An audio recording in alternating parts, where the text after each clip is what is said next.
৭১ মানবতা বিরোধী অপরাধে কিশোরগঞ্জের শামসুদ্দিন সহ ৪ জনের ফাঁসির আদেশ, একজনের আমৃত্যু কারাদণ্ড। ৫ জনের বিরুদ্ধে মোট ৭টি অভিযোগ আনা হয়েছিল। সন্দেহাতীতভাবে ৭টি অভিযোগই প্রসিকিউশন পক্ষ থেকে আমরা প্রমাণ করতে সক্ষম হয়েছি। নিজামীর রায় পুনর্বিবেচনার আপিলের আদেশ ৫ই মে। সমস্ত বিষয় বিবেচনা করি তাকে আপিল বিভাগ মৃত্যুদণ্ড যে রায় দিয়েছিল ট্রাইব্যুনাল সেটা বহাল রেখেছেন। আগামী ৫ই মে তারিখে রায় প্রদানের জন্য দিন ধার্য করেছেন। দেখছিলেন প্রধান শিরোনাম। দুপুরের সময় সঙ্গে আছি আমি শেখ জায়েদ এবং আমি তানজিমুনিয়াত। এবার অন্যান্য শীর্ষ সংবাদ। অধ্যাপক রেজাউল করিম হত্যার প্রতিবাদে রাজশাহী বিশ্ববিদ্যালয়ে মহাসমাবেশ, যোগ দিয়েছেন বিভিন্ন পাবলিক বিশ্ববিদ্যালয়ের শিক্ষকরা।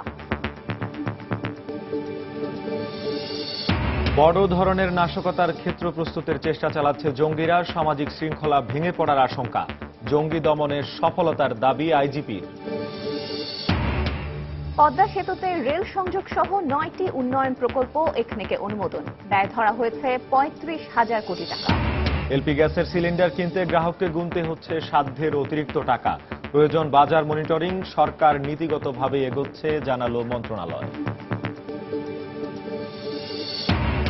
এবং চতুর্থ ধাপের নির্বাচনকে ঘিরে প্রার্থীদের প্রচার প্রচারণায় মুখর দেশের ৭৪৩টি ইউনিয়ন। নিরপেক্ষ নির্বাচন অনুষ্ঠানে সব ধরনের পদক্ষেপ নেওয়ার আশ্বাস কমিশনের।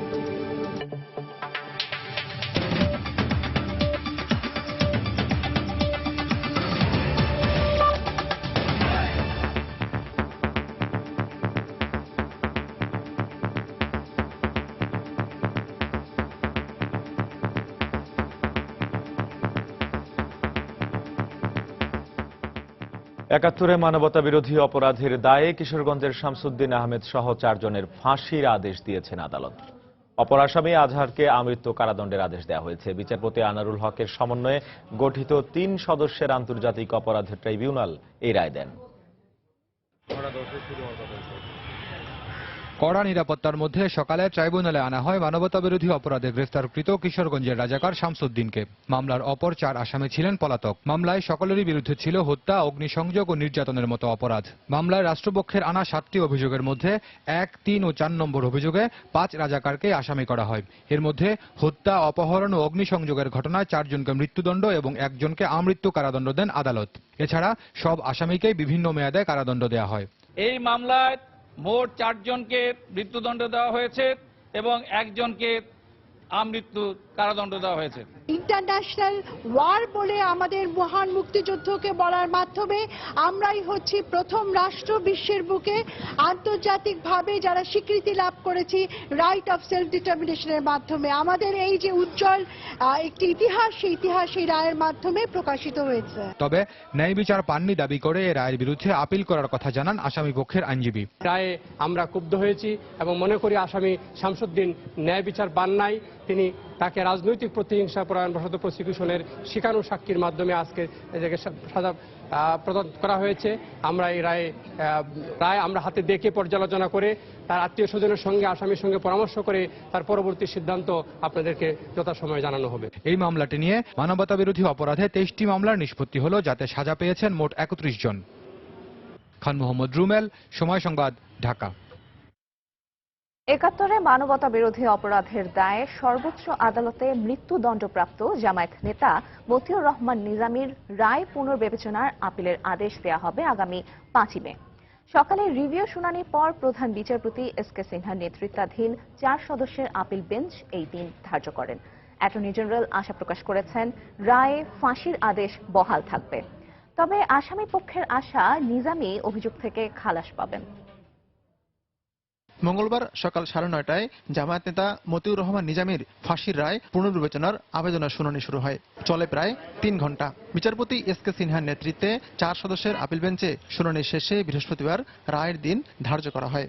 আমি আদালতকে বলেছি যে যথেষ্ট তথ্যপত্রের ভিত্তিতেই মতিউর রহমান নিজামীকে মৃত্যুদণ্ড প্রদান করা হয়েছে 3টি চার্জে, এবং এই চার্জ 3টিতে স্পষ্টভাবে আদালত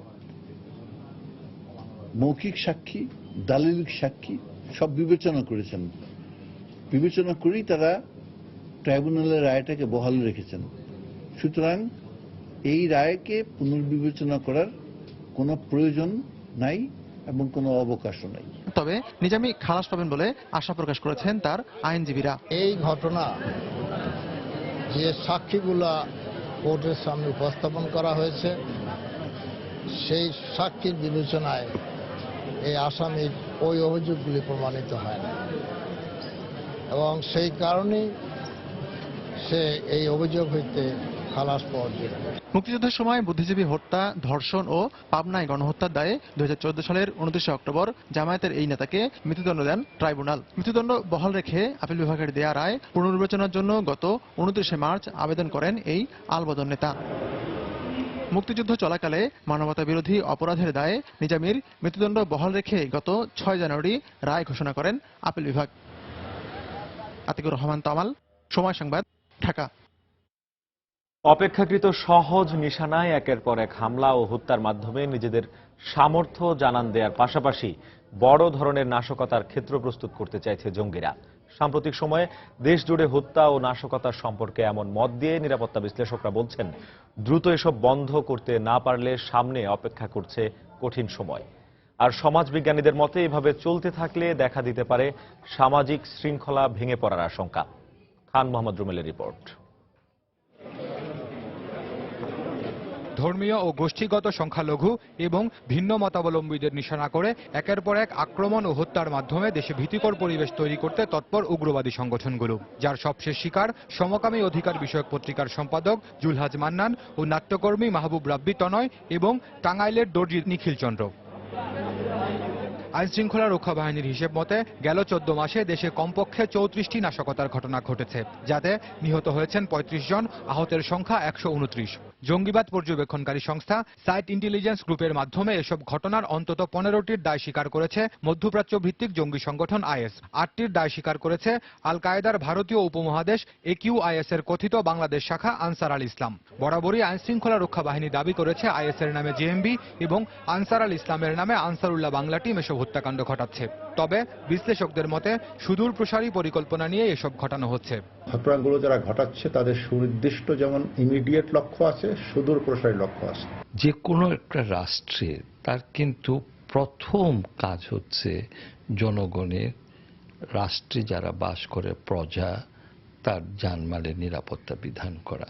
সমাজবিজ্ঞানীদের মতে বেশি দিন এই অবস্থা চলতে থাকলে সামাজিক বিশৃঙ্খলা সৃষ্টির আশঙ্কা দেখা দিতে পারে। তবে এ ব্যাপারে দ্বিমত রয়েছে নিরাপত্তা বিশ্লেষকদের। এই ঘটনার মাধ্যমে সামাজিক শৃঙ্খলা ভেঙে পড়ার কোনো আশঙ্কা করছে না। সংখ্যাটা যখন বৃদ্ধি পেয়ে যায় সেই সময় একটা ইন্টারসেকশনে গিয়ে কিন্তু কলাপস করে। অনেক গোষ্ঠী আছে যারা এক সময় নিজেরা যখন এফেক্টেড হয়ে যায় সেই মুহূর্তে তখন তারা ওই বিক্ষোভ সৃষ্টি করে এবং এই বিক্ষোভগুলো ব্যাপক আকারে ছড়িয়ে যেতে পারে। দুজনেই বলছেন এই পরিস্থিতির পরিবর্তনের জন্য আইনের পাশাপাশি রাজনৈতিক ও সামাজিক সদিচ্ছা ও তৎপরতা জরুরি। তার ক্ষমতাটাকে প্রয়োগ। খান মোহাম্মদ রুমেল, সময় সংবাদ, ঢাকা। এদিকে জঙ্গিবাদ দমনে বাংলাদেশের পুলিশ সফল বলে দাবি করেছেন পুলিশ মহাপরিদর্শক AKM শহীদুল হক। দেশের আইন শৃঙ্খলা পরিস্থিতি নিয়ে সকালে পুলিশ হেডকোয়ার্টারে সংবাদ সম্মেলনে তিনি এ দাবি করেন। এসবে তিনি আরো জানান, জঙ্গিরা এদেশে কখনোই সফল হবে না, তাদের সমূলে নির্মূল করা হবে। যতগুলি ঘটনা ঘটেছে তার 90% এই বাংলাদেশ পুলিশ উদ্ঘাটন করতে সক্ষম হয়েছে এবং গ্রেপ্তার করতে সক্ষম হয়েছে। আমরা 2013 থেকে জঙ্গি সংগঠন কর্তৃক 37টি হামলার ঘটনা ঘটেছে।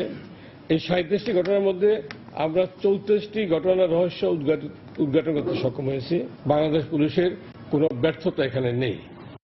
রাজশাহী বিশ্ববিদ্যালয়ের ইংরেজি বিভাগের অধ্যাপক রেজাউল করিমকে হত্যার ঘটনায় জড়িতদের আইনের আওতায় আনার দাবিতে কর্মবিরতি সহ প্রতিবাদ কর্মসূচি অব্যাহত রেখেছেন শিক্ষক শিক্ষার্থীরা। এর অংশ হিসেবে বেলা 12টার দিকে সিনেট ভবনের সামনে বিশ্ববিদ্যালয় শিক্ষক সমিতির আয়োজনে মহা সমাবেশ অনুষ্ঠিত হয়। এতে ইংরেজি বিভাগ সহ বিশ্ববিদ্যালয়ের অন্য বিভাগের শিক্ষক ও শিক্ষার্থীরা অংশ নেন। এছাড়া বিভিন্ন পাবলিক বিশ্ববিদ্যালয়ের শিক্ষকরা সমাবেশে উপস্থিত হয়ে আন্দোলনের সঙ্গে সংহতি প্রকাশ করেন। তারা রেজাউল করিম সহ সব শিক্ষক হত্যাকাণ্ডের দ্রুত বিচারের দাবি জানান। সমাবেশে বক্তারা বলেন, পুলিশ প্রশাসন এই ব্যাপারে কঠোর ব্যবস্থা না নিলে তারা শ্রেণীকক্ষে ফিরে যাবেন না। এদিকে একই দাবিতে সকালে ইংরেজি বিভাগের সামনে থেকে একটি মৌন মিছিল বের করেন বিভাগের শিক্ষক ও শিক্ষার্থীরা। প্রাণপ্রিয় ছাত্রছাত্রী, এবং এখন যদি আমরা সবাই চুপ করে থাকি আসলে, তাহলে দেখা যাবে যে পরবর্তীতে আমাদের আরো শিক্ষক হয়তোবা মারা যেতে পারেন। আমরা এটা আর দেখতে চাই না। আমরা স্যারের হত্যাকারীদের বিচার চাইতে যা কিছু করা লাগে করে যাব। আমাদের মঞ্চ সবসময় অ্যাক্টিভ থাকবে, যতজনই থাকি না কেন। দুপুরের সময় আরো থাকছে। চট্টগ্রাম কক্সবাজার মহাসড়কের চকরিয়ায় বাস ও চাঁদের গাড়ির মুখোমুখি সংঘর্ষ, 5 জন নিহত। প্রায় 35,000 কোটি টাকা ব্যয়ে পদ্মা সেতুতে রেল সংযোগ প্রকল্প সহ 9টি উন্নয়ন প্রকল্পের অনুমোদন দিয়েছে জাতীয় অর্থনৈতিক পরিষদের নির্বাহী কমিটি একনেক। সকালে রাজধানীর শেরেবাংলা নগরে এনইসি সম্মেলন কক্ষে প্রধানমন্ত্রীর সভাপতিত্বে 2015-16 অর্থ বছরের 29তম সভায় এই প্রকল্পগুলোর অনুমোদন দেওয়া হয়। প্রকল্পগুলো বাস্তবায়নে সরকারি তহবিল থেকে ব্যয় ধরা হয়েছে প্রায় 19,266 কোটি টাকা, আর বিদেশি অনুদান ধরা হয়েছে প্রায় 25,000 কোটি টাকা। অন্য প্রকল্পের মধ্যে রয়েছে ঢাকা খুলনা মহাসড়ক 4 লেনে উন্নীত করার প্রকল্প, সিলেট বিভাগের বিদ্যুৎ বিতরণ ব্যবস্থার উন্নয়ন প্রকল্প এবং প্রাণী রোগ প্রতিরোধ ও নিয়ন্ত্রণ প্রকল্প। সভা শেষে ব্রিফিংয়ে পরিকল্পনা মন্ত্রী জানান, এপ্রিলে দেশে মূল্যস্ফীতি হয়েছে 5.61%। এ হার মার্চের তুলনায় 0.04% কম। আজকে আমরা 8টি মন্ত্রণালয়ে 9টি প্রকল্প আমরা একনেক থেকে অনুমোদন নিয়েছি। সেই অনুমোদিত প্রকল্পগুলোর স্বাক্ষরিত ব্যয়ের পরিমাণ 44,167 কোটি 14 লক্ষ টাকা। যেই দিন পদ্মা সেতুতে আমাদের যানবাহন চলবে, সেই দিন একই সময় আমরা পাশাপাশি আমাদের ট্রেন লাইন আমরা চালু করব। সে পদ্মা সেতু দিয়ে নিচে ট্রেন লাইন মিটার গেজ, একটা সিঙ্গেল লাইন হবে, আর উপরে আমাদের 4 লেন আমাদের চলাচলের ব্যবস্থা থাকবে। 3 দিনের সরকারি সফরে আজ ঢাকা আসছেন কুয়েতের প্রধানমন্ত্রী শেখ জাবের আল মোবারক আল হামাদ আল সাবাহ। বিকেলে শাহজালাল আন্তর্জাতিক বিমানবন্দরে তাকে স্বাগত জানাবেন প্রধানমন্ত্রী শেখ হাসিনা। সফরকালে কুয়েতের প্রধানমন্ত্রী রাষ্ট্রপতি মোহাম্মদ আব্দুল হামিদের সঙ্গে সৌজন্য সাক্ষাতের কথা রয়েছে। এছাড়াও দুদেশের প্রধানমন্ত্রীর মধ্যে দ্বিপক্ষীয় একটি বৈঠক অনুষ্ঠিত হবে। প্রধানমন্ত্রী শেখ হাসিনার আয়োজনে এক নৈশভোজেও যোগ দেওয়ার কথা রয়েছে তার। অন্যান্য কর্মসূচির মধ্যে সাভারে জাতীয় স্মৃতিসৌধে শহীদদের প্রতি শ্রদ্ধা নিবেদন, ধানমন্ডি 32 নম্বরে বঙ্গবন্ধু স্মৃতি জাদুঘর পরিদর্শন এবং জাতীয় সংসদের চলতি অধিবেশন কার্যক্রম পরিদর্শন করবেন বলে জানা গেছে। সফর শেষে আগামী 5ই মে ঢাকা ত্যাগ করবেন তিনি। রাজধানীর কারওয়ান বাজারে আগুনের ঘটনার 3 দিনেও ধ্বংসস্তূপ সরানোর কাজ করছেন ব্যবসায়ীরা। সকালে ঘটনাস্থলে গিয়ে দেখা যায় প্রশাসনের পক্ষ থেকে তালিকা করা হলেও এখনো কোনো ব্যবস্থা না নেওয়ায় ব্যবসায়ীদের মধ্যে ক্ষোভ বিরাজ করছে। তারা বলছেন, দ্রুত সহায়তা না পেলে এ ক্ষতি কাটিয়ে স্বাভাবিক অবস্থায় ফেরা তাদের পক্ষে সম্ভব না। এছাড়া আগুন লাগার সঠিক কারণও দ্রুত উদ্ঘাটনের দাবি জানান তারা। এদিকে দুপুরে ফায়ার সার্ভিসের 5 সদস্যের তদন্ত কমিটি ঘটনাস্থল পরিদর্শন করেন। এ সময় ব্যবসায়ীরা আগুন নিয়ন্ত্রণে ফায়ার সার্ভিসের সময় বেশি নেওয়ার অভিযোগ করলেও তারা বলেন, পর্যাপ্ত পানির উৎস না থাকায় আগুন নিয়ন্ত্রণে সময় লেগেছে। রোববার রাতে কারওয়ান বাজারের হাসিনা মার্কেটে ভয়াবহ আগুনে পুড়ে যায় প্রায় 200 দোকান। জাতীয় সম্পদ গ্যাস পাইপলাইনের মাধ্যমে তা পাচ্ছেন 25 লাখ গ্রাহক, যা দেশের জনসংখ্যার মাত্র 7%। আর বাকিদের জন্য 2011-12 অর্থ বছরের বাজেটে দেয়া হয়েছিল বোতলজাত লিকুইড পেট্রোলিয়াম বা এলপি গ্যাস ব্যবহারের সুযোগ। 4 বছর পরে এখন এলপিজির চাহিদা 4 লাখ টন, তবে সরবরাহ রয়েছে মাত্র 1,80,000 টন।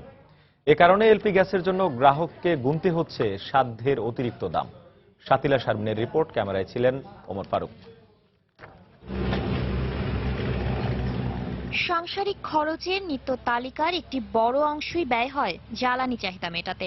আবার দিনকে দিন সেই ঘরে বাড়ছে সদস্য, ফলে আহারের প্রশ্নে শুধু বাড়ির গাছই নয়, শুকনো কাঠও গৃহস্থ কিনছেন বাজার থেকে। বিকল্প জ্বালানি হিসেবে সিলিন্ডারজাত গ্যাস ব্যবহার অপেক্ষাকৃত নির্ঝঞ্ঝাট হলেও এখানে বাদ সাধে এর ক্রয় মূল্য। গ্যাসের খরচা বেশি পড়ে, এই জন্য আমরা এইসব লাগতে পুরি।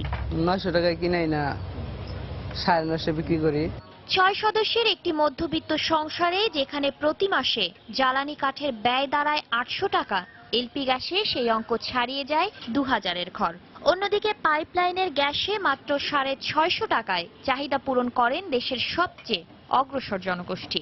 কিনে আনছি বস্তা দিয়ে এগুলা রান্না করতে হয়। সিলিন্ডার গ্যাসে আপনার একটা 1500 টাকা নেয়, কারণ সবসময় তো আর এটা আমাদের সম্ভব না।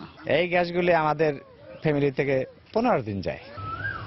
দেশের মোট জনসংখ্যার 93% মানুষ এখনো গৃহস্থালী রান্নাবান্নায় জ্বালানি হিসেবে নির্ভর করে কাঠের উপরে। উচ্চ মধ্যবিত্ত এবং মধ্যবিত্তের মধ্যে যারা সিলিন্ডারজাত গ্যাস ব্যবহার করেন তাদের কাছে এখনো নিয়মিতভাবে এই পণ্যটি ক্রয় ক্ষমতার মধ্যে থাকছে না।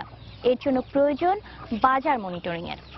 সম্পদের যে সমবিতরণ হওয়া উচিত নাগরিকদের মধ্যে, সেটা তো হচ্ছে না, সরকার সেখানে ব্যর্থ হচ্ছে। এটার থেকে যদি আমরা রেন্ট উঠিয়ে আমরা যদি সাবসিডি দেই এলপিজিতে, ক্রস সাবসিডির মাধ্যমে এটা করা সম্ভব।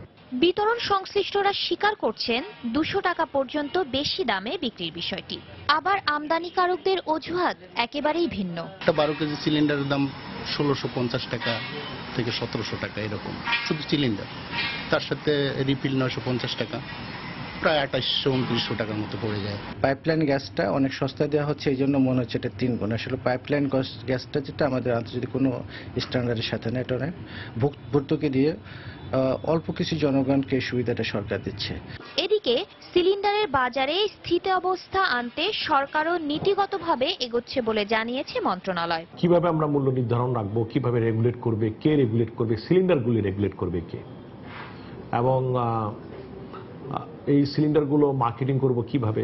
আশা ছিল গত মাসে আসার, এখনো তো বসে আছি। শাতিলা শারমিন, সময় সংবাদ, ঢাকা। তাহলে সেটা আগে কিনা।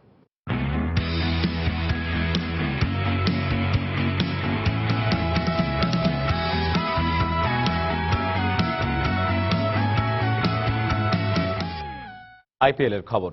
ইন্ডিয়ান প্রিমিয়ার লিগে পয়েন্ট টেবিলে নিজেদের শীর্ষস্থান আরও পাকাপোক্ত করতে দিল্লি ডেয়ারডেভিলসের বিপক্ষে লড়বে গুজরাট লায়ন্স। রাজকোটে ম্যাচটি শুরু হবে রাত 8:30টায়। দিল্লি রয়েছে পয়েন্ট তালিকার 4র্থ স্থানে। গত 3 মৌসুমে মাত্র 10টি জয় পাওয়া দিল্লি চলতি আসরে 6 ম্যাচে জয় পেয়েছে 4টিতে। তাই অনেকটা আত্মবিশ্বাসী জহির খানের দল। তার অধিনায়কত্বের পাশাপাশি বড় ভূমিকা রাখছেন ক্রিস মরিসের অলরাউন্ড পারফরমেন্স। এই ম্যাচে দলে ফিরতে পারেন জেপি ডুমিনি আর সুরেশ রায়নার গুজরাট লায়ন্স এই মৌসুমে অপ্রতিরোধ্য রূপ ধারণ করেছে। 8 ম্যাচে 6 জয় পেয়ে পয়েন্ট তালিকায় 1 নম্বর দল গুজরাট। তবে অ্যারন ফিঞ্চের ফিটনেস কিছুটা ভাবাচ্ছে দলকে।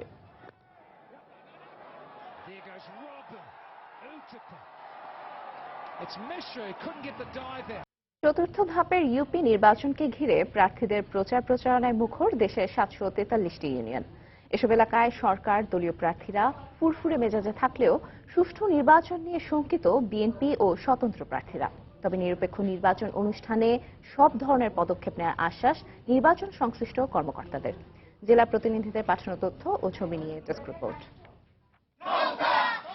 আগামী 7 মে অনুষ্ঠিত হবে চতুর্থ দফায় ইউনিয়ন পরিষদ নির্বাচন। এই নির্বাচনকে কেন্দ্র করে পাবনার 15টি ইউনিয়নে এখন উৎসবের আমেজ। পোস্টারে পোস্টারে ছেয়ে গেছে প্রতিটি অলিগলি, পাড়া মহল্লা। সমর্থন আদায়ে ভোটারদের দ্বারে দ্বারে ঘুরছেন চেয়ারম্যান প্রার্থীরা। নিজেদের পক্ষে ভোট চেয়ে ভোটারদের দিচ্ছেন উন্নয়নের নানা প্রতিশ্রুতি।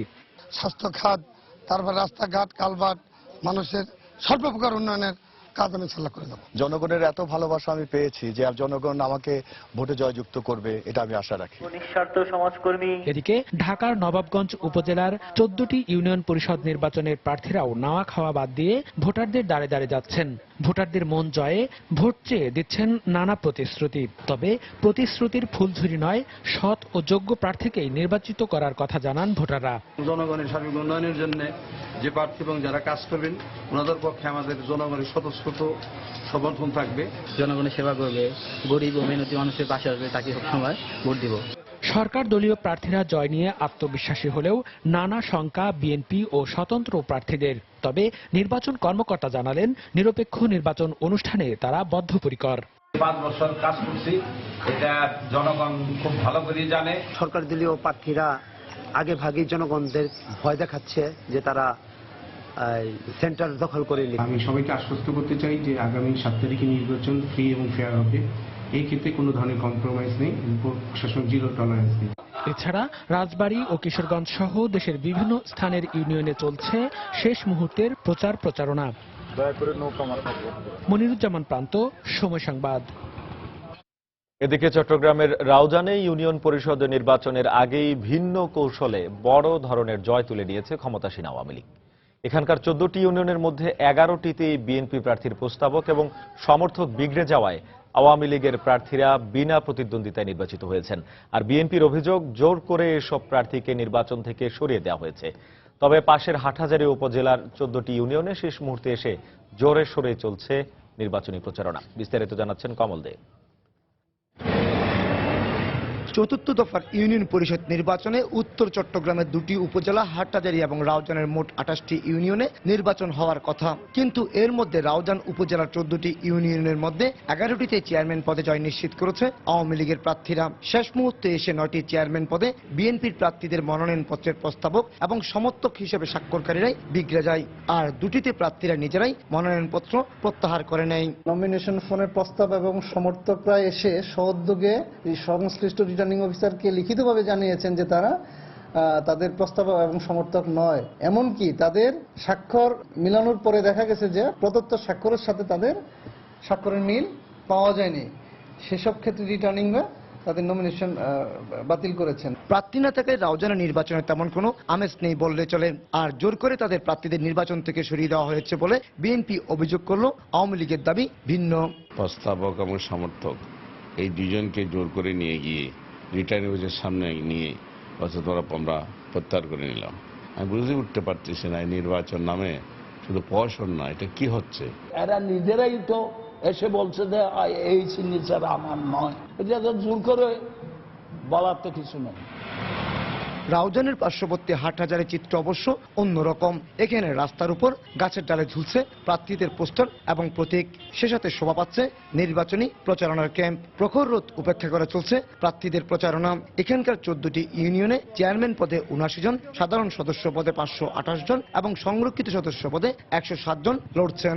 গণতন্ত্রের বাংলাদেশের আওয়ামী লীগ যখন ক্ষমতা ওনার সহযোগিতা নিয়ে দলকে মডেল হিসেবে রূপান্তরিত করবো। যেহেতু আমাদের খালগুলো ভেঙে অনেক এলাকা প্লাবিত হয়, সেক্ষেত্রে আমাদের যোগাযোগের উপর খুব বেশি গুরুত্ব থাকছে, তার উপর থাকছে স্বাস্থ্য এবং শিক্ষার উপর।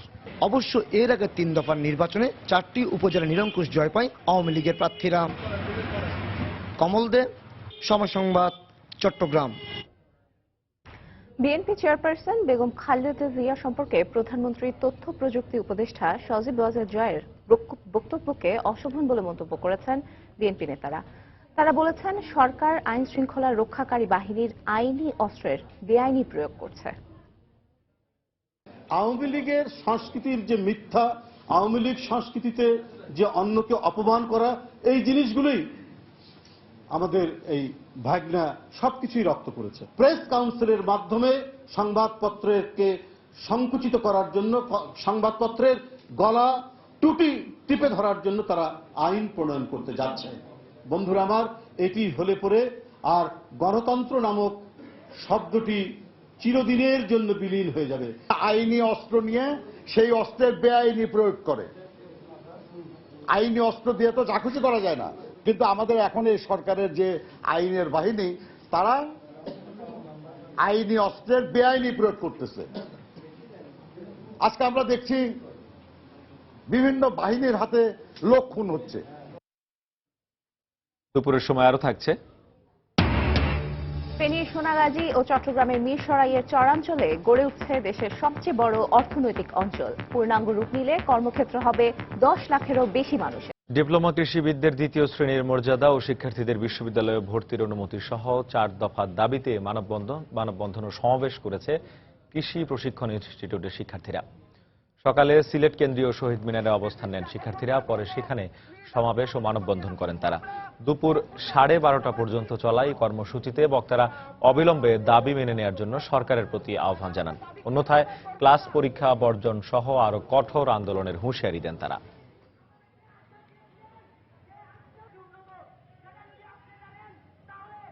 শিক্ষা আমাদের মৌলিক অধিকার, কিন্তু সরকার আমাদেরকে উচ্চ শিক্ষা থেকে সরকার আমাদেরকে বঞ্চিত করছে। এখানে কৃষি ডিপ্লোমা শেষ হওয়ার পর আমরা আর উচ্চ শিক্ষায় অংশগ্রহণ করতে পারতেছি না। আমরা 4 বছর করার পরে আমাদেরকে ইন্টারের সমমান দেওয়া হয়, কেন এটা? যদি এই সময়ের মধ্যে সরকার আমাদের দাবি পূরণ না করেন তাহলে আমরা কঠোর কর্মসূচি ঘোষণা করতে বাধ্য হব। কক্সবাজারের চকরিয়ায় দুটি গাড়ির মুখোমুখি সংঘর্ষে 5 জন নিহত হয়েছেন, আহত হয়েছেন অন্তত 25 জন। সকালে কক্সবাজার চট্টগ্রাম মহাসড়কের ফাঁসিয়াখালী এলাকায় এ দুর্ঘটনা ঘটে। পুলিশ জানায় কক্সবাজারগামী ইউনিক পরিবহনের একটি বাসের সঙ্গে বিপরীত দিক থেকে আসা একটি চাঁদের গাড়ির সংঘর্ষ হয়। এতে ঘটনাস্থলেই চাঁদের গাড়ির 4 যাত্রী নিহত হন। পরে আহত 26 জনকে উদ্ধার করে চকরিয়া উপজেলা স্বাস্থ্য কমপ্লেক্সে ভর্তি করা হয়। সেখানে চিকিৎসাধীন অবস্থায় আরও একজনের মৃত্যু হয়।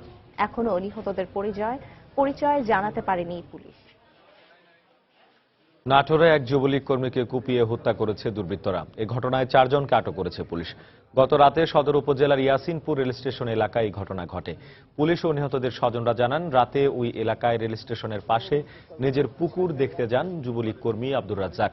রাতে আর তিনি বাসায় ফেরেননি। সকালে রেল লাইনের পাশে রাজ্জাকের লাশ পড়ে থাকতে দেখেন এলাকাবাসী। খবর পেয়ে পুলিশ ঘটনাস্থল থেকে তার লাশ উদ্ধার করে। এদিকে ঘটনার সঙ্গে জড়িত সন্দেহে 4 জনকে আটক করেছে পুলিশ।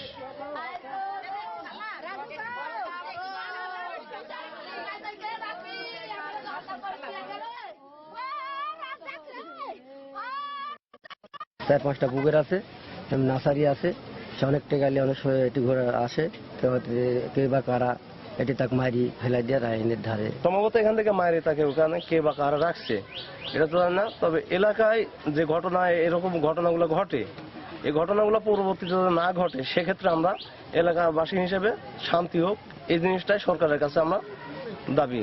এই ঘটনার সাথে জড়িত সন্দেহে আপাতত 4 জনকে থানা হাতে পুলিশ হেফাজতে নেওয়া হয়েছে। তাদেরকে জিজ্ঞাসাবাদে আশা করি ঘটনার সত্যতা পাওয়া যাবে। নানা সমস্যায় জর্জরিত পুরান ঢাকার শ্যামপুর কদমতলীর ছোট ও মাঝারি কয়েক হাজার শিল্প কারখানা। গ্যাস, বিদ্যুৎ আর জলাবদ্ধতার সমস্যার সঙ্গে উদ্যোক্তাদের মধ্যে এবার যোগ হয়েছে সিটি কর্পোরেশনে অন্তর্ভুক্ত হওয়া না হওয়া নিয়ে দ্বিধা। যদিও শিল্প সংশ্লিষ্ট ব্যক্তি ও নগর পরিকল্পনাবিদের অভিমত, সিটি কর্পোরেশনে যুক্ত হলে শিল্প বিকাশের সুযোগ আরও বাড়বে। ঢাকার শ্যামপুর কদমতলী শিল্পাঞ্চল নিয়ে সাজিদ রাজুর 3 পর্বের ধারাবাহিকের 2য় পর্ব আজ। অল্প একটু জায়গা আর তাতেই কয়েকটি মেশিনে চলছে অবিরাম পণ্য তৈরির কাজ। পুরান ঢাকার শ্যামপুর কদমতলীতে অহরহ চোখে পড়বে এই চিত্র। ক্ষুদ্র যন্ত্রাংশ তৈরির কারখানা, প্লাস্টিক ও অ্যালুমিনিয়াম পণ্য তৈরির কারখানা, ছোট ছোট টেক্সটাইল মিল আছে, 40টির মতো ডাইং, প্রায় 20টির মতো রিরোলিং মিল ও ইঞ্জিনিয়ারিং ওয়ার্কশপ। উদ্যোক্তারা জানালেন, এসব শিল্প স্থাপনে সরকারি পৃষ্ঠপোষকতা তেমন না পেলেও হয়রানির কমতি নেই বিভিন্ন সেবা সংস্থার। আছে গ্যাস, বিদ্যুৎ আর জলাবদ্ধতার সমস্যা।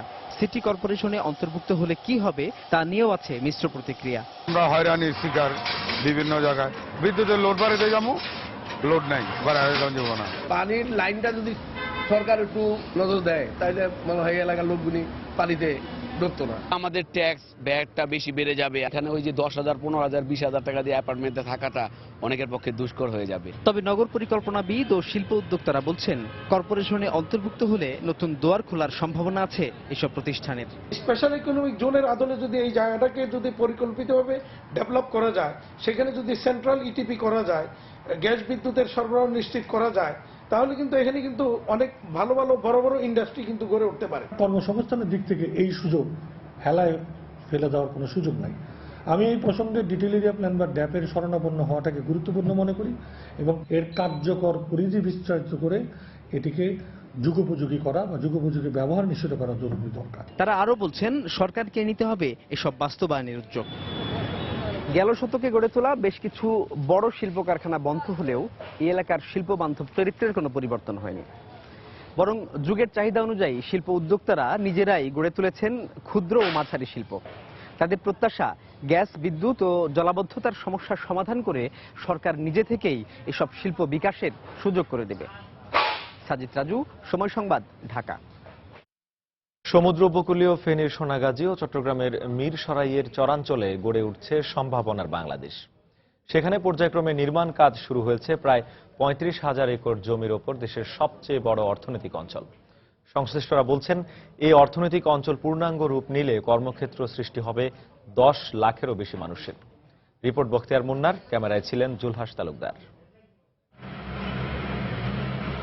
বাংলাদেশ অর্থনৈতিক অঞ্চল কর্তৃপক্ষ জানায়, চট্টগ্রামের মিরসরাই ও ফেনীর সোনাগাজীর প্রায় ৩৫,০০০ একরের উপর গড়ে উঠেছে দেশের সর্ববৃহৎ পরিকল্পিত বহুমুখী অর্থনৈতিক অঞ্চল। পর্যায়ক্রমে প্রাথমিকভাবে শুরু হয়েছে মিরসরাই অংশে ২১০০ ও সোনাগাজীর অংশে ৮,০০০ একর ভূমির ওপর শিল্পাঞ্চল স্থাপনের কাজ। প্রথম দফা ১৪৮ কোটি টাকা ব্যয় ভূমি উন্নয়ন, সীমানা প্রাচীর, সংযোগ সড়ক, পানি ও বিদ্যুৎ লাইন স্থাপন সহ বেড়িবাঁধের কাজ শেষ হলেই চলতি বছরের ডিসেম্বরে আহ্বান করা হবে শিল্প প্লট বরাদ্দের আবেদন। 10 বছরের মধ্যে এই শিল্প অঞ্চল সম্পন্ন হলে কর্মসংস্থানের সুযোগ হবে 10 লাখেরও বেশি লোকের। মিরসরাই যাই হাট বাজার করতে হয়, অনেক দূরান্ত এলাকা। যদি আমাদের এখানে রাস্তাঘাট হয়, ইকোনমিক জোন হয়, তাহলে আমরা অনেক উপকৃত হব। এই অঞ্চলের যুবকেরা বেকারত্বটা গুছাই যাবে, আমরা আর্থিকভাবে সফলতা অর্জন করব। আমাদের এই এলাকার নারীরা কোনো কাজ করতেও পারে না। যদি এই শিল্প জোনটা হওয়ার পরে আমাদের এই এলাকার নারীরা কিছুটা কাজ করার সুযোগ পাবে। যারা চাকরি করবে এরা তো থাকতে হবে, খাইতে হবে। ইকোনমিক জোনের বাইরেও ব্যবসা প্রতিষ্ঠান গড়ে উঠবে স্ব-উদ্যোগে। সম্প্রতি উন্নয়ন কাজের অগ্রগতি দেখতে এসে প্রধানমন্ত্রীর কার্যালয়ের মুখ্য সচিব জানালেন আশার আলোর কথা। বাংলাদেশে 100টি ইকোনমিক জোন, তার এটি একটি, এবং এটি হবে বৃহত্তম। এখানে একটা বিশাল শহর তৈরি হবে, শিল্প শহর। শিল্পের সঙ্গে সম্পৃক্ত যত কিছুর প্রয়োজন, এখানে যারা কাজ করবে তাদের জন্য আবাসস্থল, বিনোদনের জায়গা, রাস্তাঘাট, হাসপাতাল, স্কুল, কলেজ সবই তৈরি হবে। যদিও লক্ষ্যমাত্রা নির্ধারণ করা আছে 10 বছরে এটাকে আমরা পূর্ণ উৎপাদনে নিয়ে যাব, কিন্তু তার আগেই আমরা উৎপাদনে নিয়ে যেতে পারবো পূর্ণমাত্রা, এই বিশ্বাস করি। গত 28 ফেব্রুয়ারি ভিডিও কনফারেন্সের মাধ্যমে প্রধানমন্ত্রী শেখ হাসিনা এই অর্থনৈতিক অঞ্চলের উন্নয়ন কাজের উদ্বোধন করেন। বখতিয়ার মুন্না, সময় সংবাদ, ফেনী। অবশেষে ঐতিহ্যবাহী কিম ব্রিজের পাশে সারদা হলে অত্যাধুনিক মহড়া কক্ষ নির্মাণ করে দিয়েছে সিলেট সিটি কর্পোরেশন। এই মহড়া কক্ষ পেয়ে চাঙ্গা হয়ে উঠেছে নাট্যাঙ্গন। সংশ্লিষ্টরা বলছেন, এর মাধ্যমে সমাজ পরিবর্তনে নাট্যকর্মীরা আরও বেশি অবদান রাখতে পারবেন। নওশাদ আহমেদ চৌধুরীর ছবিতে আব্দুল আহাদের রিপোর্ট। নিজস্ব মহড়া কক্ষ পেয়ে সিলেটের নাট্যাঙ্গন কতটা চাঙ্গা হয়ে উঠেছে এই চিত্র সেটাই জানান দিচ্ছে। ভারতের রাষ্ট্রপতি পদকপ্রাপ্ত পশ্চিমবঙ্গের নাট্যকার ও নির্দেশক প্রবীর গুহ হাতে কলমে শেখাচ্ছেন মঞ্চ নাটক সম্পর্কে। নাট্য পরিষদ আয়োজিত 3 দিনের এই কর্মশালায় 17টি সংগঠনের শখানেক নাট্যকর্মী অংশ নেন। স্বৈরাচার বিরোধী আন্দোলন সহ সকল প্রগতিশীল জাতীয় ও স্থানীয় আন্দোলনে সিলেটের নাট্যকর্মীরা অগ্রণী ভূমিকা পালন করেন। 80 দশকের শুরুতে যুদ্ধাপরাধী দেলোয়ার হোসেন সাইদিকে সিলেটে সমাবেশ করতে দেয়নি নাট্যকর্মীরা। গৌরবের এই নাট্যাঙ্গন শুধুমাত্র একটি মহড়া কক্ষের অভাবে অনেকটা ঝিমিয়ে পড়েছিল। এ নিয়ে সময় সংবাদ গত বছর একটি প্রতিবেদন প্রচার করে। এগিয়ে আসে সিটি কর্পোরেশন। সারদা হলের একটি ভবনের 3য় তলায় প্রায় 35 লাখ টাকা ব্যয়ে মহড়া কক্ষ নির্মাণ করে দেয়। 2টি মহড়া কক্ষ আমরা নির্মাণ করে দিয়েছি, যার সাথে তাদের এখানে ওয়াশরুম ফ্যাসিলিটি সহ অন্যান্য সুযোগ সুবিধাগুলো থাকবে। নিজস্ব মহড়া কক্ষ হওয়ায় দূর হয়েছে নাট্যকর্মীদের চরম ভোগান্তি। আগে স্কুলের বারান্দা কিংবা মন্দিরে বসে যারা নাটকের প্রস্তুতি নিতেন তাদের আনন্দের সীমা নেই। কখনো কখনো আমরা একেবারে নাটকের আগ মুহূর্তে সারাদিন ব্যাপী আমরা অডিটোরিয়ামের মধ্যে রিহার্সাল করতে হতো। এমন আছে কারো কারো বাসায় আমরা রিহার্সাল করেছি। মহড়া কক্ষ পাওয়ার সাথে সাথেই আমরা প্রথমেই একটা আন্তর্জাতিক মানের কর্মশালা করছি। এই ফার্স্ট একটা ওয়ার্কশপের মাধ্যমে আমি অনেক কিছু শিখতে পারলাম। বিশেষ করে আমাদের এত দিনের থিয়েটারের যেসব ধারণা ছিল সেই ধারণা অনেক চেঞ্জ হয়ে গেছে। নাট্যকর্মীদের জন্য নিজস্ব মহড়া কক্ষ দেখে অভিভূত ভারতের গুণী নাট্যকার প্রবীর গুহ। আমরা স্পেসের অভাবে রিহার্সাল করতে পারি না, রাস্তাঘাটে ছাদের উপর দাঁড়িয়ে রিহার্সাল করি। সেখানে সরকারি প্রশাসন এত জায়গা দিয়ে সহায়তা করেছে, এটা অনেক বড় ব্যাপার। সিলেটে সম্মিলিত নাট্য পরিষদের তালিকাভুক্ত 21টি নাট্য সংগঠন রয়েছে। আব্দুল আহাদ, সময় সংবাদ, সিলেট।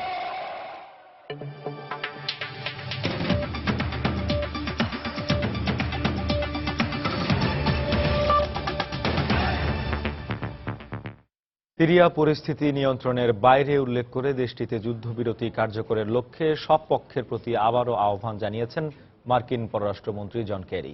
একই সঙ্গে দেশটিতে যুদ্ধবিরতি কার্যকর নিশ্চিত করতে যুক্তরাষ্ট্র, রাশিয়া যৌথ পর্যবেক্ষণের বিষয়েও একমত হয়েছেন তারা।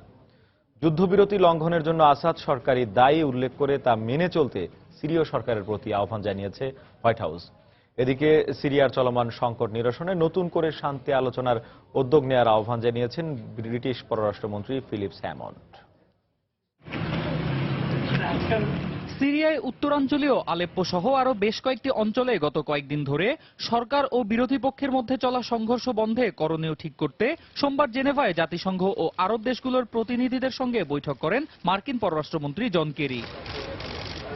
এ সময় সিরিয়ায় চলমান সংঘর্ষ বন্ধে নতুন একটি শান্তি পরিকল্পনা প্রণয়নে এরই মধ্যে অনেকখানি অগ্রগতি হয়েছে বলে জানান তিনি। সিরিয়ায় গত 9 সপ্তাহ ধরে চলা যুদ্ধবিরতির ফলে পরিস্থিতির কিছুটা উন্নতি হলেও সাম্প্রতিক সংঘাত যুদ্ধবিরতি অবস্থাকে হুমকির মুখে ফেলে দিয়েছে বলেও মন্তব্য করেন জন কেরি।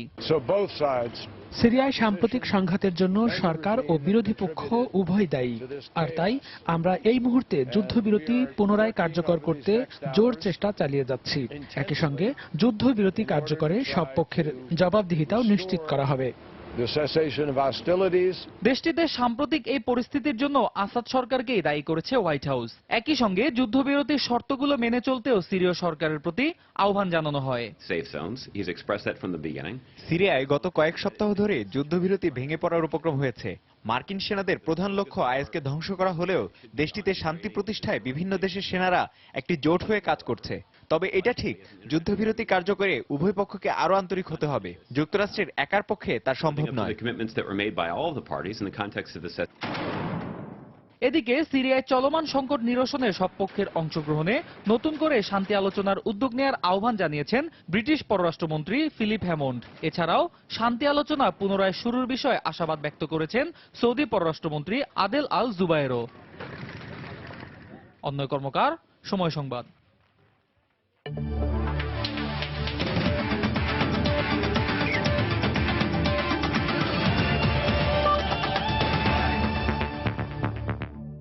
প্রথমবারের মতো ইংলিশ প্রিমিয়ার লিগের শিরোপা নিশ্চিত করে ইতিহাস গড়ল লিস্টার সিটি। স্ট্যামফোর্ড ব্রিজে চেলসি টটেনহামের প্রতিদ্বন্দ্বিতাপূর্ণ লড়াই শেষ হয় 2-2 গোলে ড্রয়ে।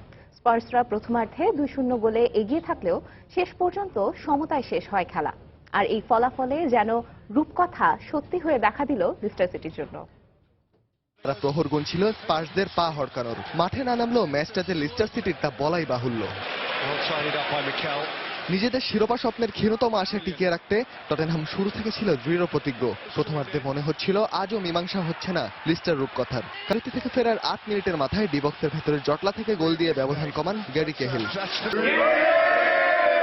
টিভি সেটের সামনেই ছিলেন জেমি ভার্দিরা। ম্যাচ শেষ হতে না হতেই শুরু হয় উৎসব। এমন রূপকথার জয়ে আনন্দ তো বাঁধ ভাঙা হওয়াটাই স্বাভাবিক। 1978 সালে নটিংহ্যাম ফরেস্টের পর প্রথমবারের মতো প্রথম প্রিমিয়ার লিগ শিরোপা নিশ্চিত করল যে লিস্টার সিটি। রায়হান মাসুদ, সময় সংবাদ। উয়েফা চ্যাম্পিয়ন্স লিগের খবর। ইউরোপিয়ান ক্লাব ফুটবলের শ্রেষ্ঠত্বের লড়াইয়ে সেমিফাইনালের ফিরতি লেগে অ্যাটলেটিকো মাদ্রিদের বিপক্ষে লড়বে বায়ার্ন মিউনিখ। অ্যালিয়ান্স অ্যারেনায় মঙ্গলবার মধ্যরাত 1:15 রোজে ব্লাঙ্কোসদের আতিথ্য দেবে বাভারিয়ানরা। ঘরের মাঠ ভিসেন্তে ক্যালদেরনে প্রথম লেগ জিতে এগিয়ে আছে সিমিওনের শিষ্যরা। এদিকে ফাইনাল নিশ্চিত করতে অ্যাটলেটিকো মাদ্রিদকে কমপক্ষে 2 গোলে হারানোর কঠিন সমীকরণের সামনে পেপ গার্দিওলার দল। জয়রথ চলছে স্প্যানিশ জায়ান্ট অ্যাটলেটিকো মাদ্রিদের। দিয়েগো সিমিওনো জাদুতে জয়ের পথে হাঁটছে রোজি ব্লাঙ্কোসরা। অ্যাটলেটিকোর কাছে হেরে চ্যাম্পিয়ন্স লিগ থেকে বিদায় নেয় বার্সেলোনা। মেসি নেইমারদের লা লিগার শিরোপা জয়ের অন্যতম বাধাও এই অ্যাটলেটিকো। এরপর চ্যাম্পিয়ন্স লিগে সেমির প্রথম লেগে নিজেদের মাঠে দুর্বার বায়ার্ন মিউনিখকে হারিয়ে চমক দেখিয়েছে গাবির দল। 1974 সালে অ্যাটলেটিকোকে কাঁদিয়ে প্রথম ইউরোপ সেরার মুকুট জেতে বায়ার্ন মিউনিখ। ব্রাসেলসের কিং বোদৌন স্টেডিয়ামে শিরোপা জয়ে বুনো উল্লাসে মেতেছিল জার্ড মুলারের দল। 42 বছর পর এবার মুদ্রার অন্য পিঠ দেখছে জার্মান পরাশক্তিরা। ক্যালদেরেনে পেপ গার্দিওলার দলকে হারিয়েছে সিমিওনের শিষ্যরা। এদিকে বুন্দেসলিগার শিরোপা জয়ে বায়ার্ন মিউনিখকে বিলম্বিত করে দিয়েছে বরুশিয়া মনসেনক্লারবাখ।